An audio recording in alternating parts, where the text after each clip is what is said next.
is Good Taste Brekkie with Ellerina. Jodes is with me this morning, and Jodes, I cannot even properly express the amount of excitement I have at this very moment. Let me tell you why. Our next guest is such an iconic part of Australia. If you actually look at our national emblem, there's the kangaroo, the emu, and then this legend. Hey, it is such an honour to chat with you this morning, Jimmy Barnes. Good morning. G'day, team. How are you? Oh, we are so good. All the better for talking to you, Jimmy. That's good. Does that mean I'm going to be in the flag now? I thought you already were. Oh, really? Yeah. If I had it my way. Hey, Jimmy, before we get into anything with you, we have prepared a little something for you. Yep. Because I know it was a bit of a special Should day. I be afraid? You probably should, yeah. Yes. I know it was a bit of a special day for you not that long ago. So on behalf of all of us, to you, Jimmy, happy birthday to you, Jimmy Barnes. Jimmy Barnes. Birthday, dear Jimmy Barnes. I don't even know this song. Happy birthday to you, Jimmy Barnes. Oh, thanks, guys. That's really nice. You are so welcome. We should have. Love to come and have a cake one day. Yes, definitely. Oh my gosh, you should have seen her little face just lit up. She is your number one fan, Jimmy. I can tell you, she has been beaming her little face off for the last few days. Mm-hmm. I've been so excited, Jimmy. You've no idea.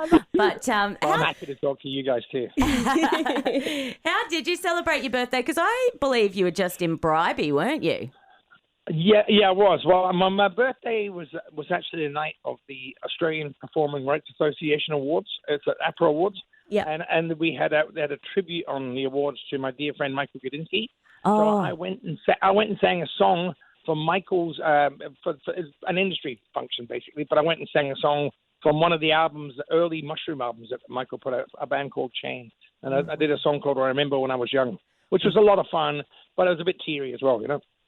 Yeah, I can imagine that would be. But it was good. It was nice to tip her hat to him, you know. Yeah, definitely. Oh, what an honour that would have been. Actually, I'm So surprised. I worked on my birthday, and then the next night I had dinner with the family and stuff.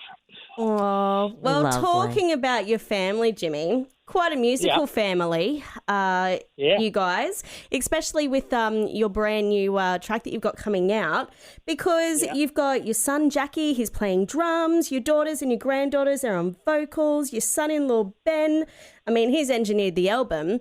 My next question is, can I come and spend Christmas with you? Because you guys seem like the funnest family to hang out with. We have our moments, you know. We're pretty good. We have a lot of fun.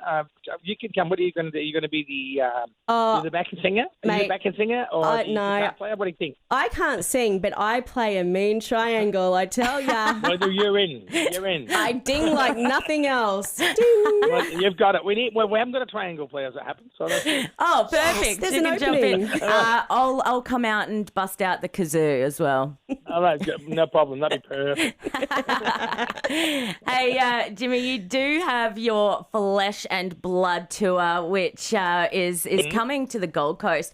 I actually believe you're going to be on the Gold Coast on the 25th of July, which is so exciting, at the Gold Coast Convention Centre.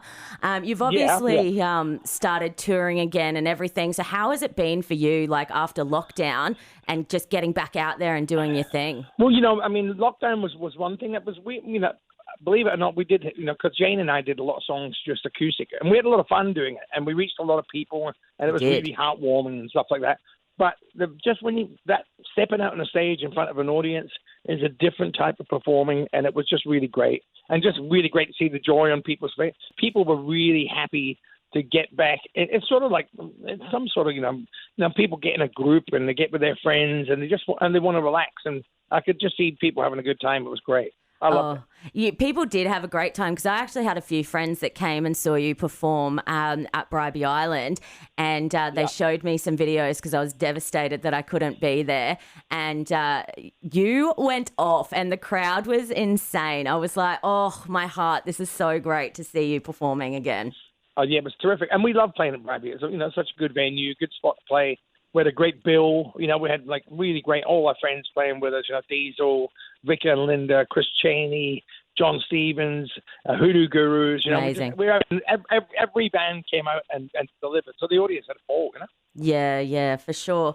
I did want to ask you, though, because a lot of times it can seem like it's all smoke and mirrors when it comes to musicians, but it hasn't always been an easy road for you. Can you tell us a little bit about a hardship that you've gone through and how you've actually overcome that and came out of it? Oh, you know, listen, I can't really complain. Most of my hardship was self-inflicted. But it was sort of came from, you know, I had a rough childhood when I was a young fella. You know, There was a lot of abuse and violence and alcoholism and all that sort of stuff went on in my house.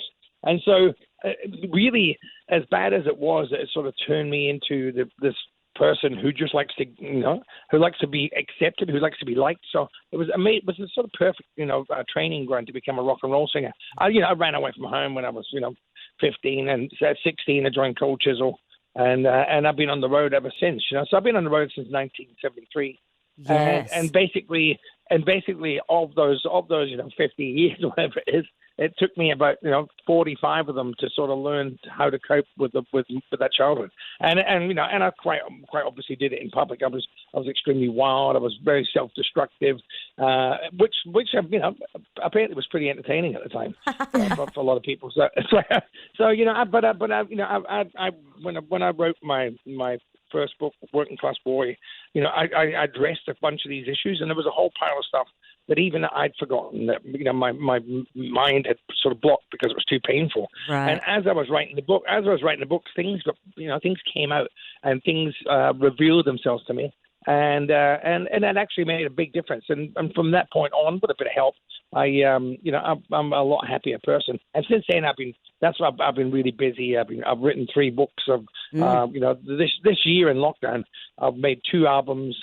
We're writing a cookbook, my wife and I. I've done a kids book, and I've also started writing 2 fiction stories. That's amazing! Wow. So it's been pretty productive, and I think that all came from unlocking all that past and letting go of all that pain from childhood. Yeah, definitely. It is. It's such like a healing thing when you're able to recognize that and heal from it. Mm-hmm. I did notice though that you guys have been doing a lot of cooking because I saw your wife actually making a lobster bun thing on a brioche, and you were of no help at all. You were just kind of standing there, just being a massive distraction, really. No, I'm a pretty good cook. Look, but when Jane's doing a thing, I'm either her sous chef, because I'm pretty good. So if she asks me to come and help, I can.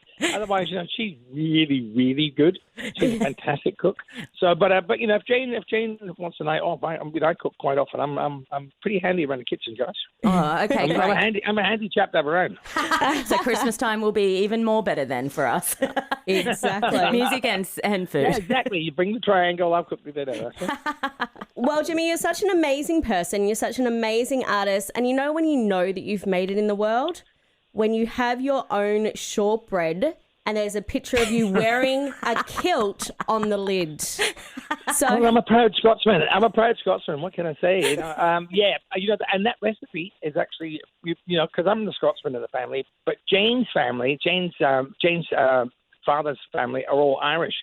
So that's their family recipe, the Marnie family recipe. And so it's a combination of both our heritages. You get my tartan, my kilt, and Jane's family's shortbread. And we've been making it at home for years. Yeah. Well, I'm sure we're going to taste that at Christmas. We'll be cracking that one open. You will, no worries. I'll crack it for you. Well, look, Jimmy, thank you so much for chatting to us this morning. I cannot even express to you how much of an honour it is to talk to you. And you do have your Flesh and Blood tour coming up. Is there anything that you can give us, like a little bit of a secret of what we might expect on the 25th of July at the Gold Coast Convention Centre? Well, I'll be doing duets with my son Jackie, with my daughter Ellie, my daughter EJ, with my daughter Mahalia. I'll be doing a duet with my beautiful wife Jane. It's going to be really. I'm really proud of the songs I've written for this record that were written in lockdown. And I think it's just going to be a show that'll show a few different sides of what I do. It's still going to rock. We're still going to play some hits, but it's going to have a lot of this new material in it too. It's the feature of this album. Oh, I'm so excited. I cannot wait. And obviously Jodie and I will be up there. She playing the triangle and I'll do the triangle kazoo. and the kazoo. I'm ready for it. I'm writing the parts for you now. Oh, wonderful. Look forward to getting that in my email. Oh, Jimmy, you're the best. Thank you so much. And all the best with the beginning of the tour until you get to the Gold Coast Convention Centre on July 25th. Thanks so much. We'll see you there. Thanks, see you there. Jimmy. Bye. See you, girls. We're going to play some Jimmy to get you in the mood. So here he is right now, Jimmy Barnes, Working Class Man on Good Taste Brekkie.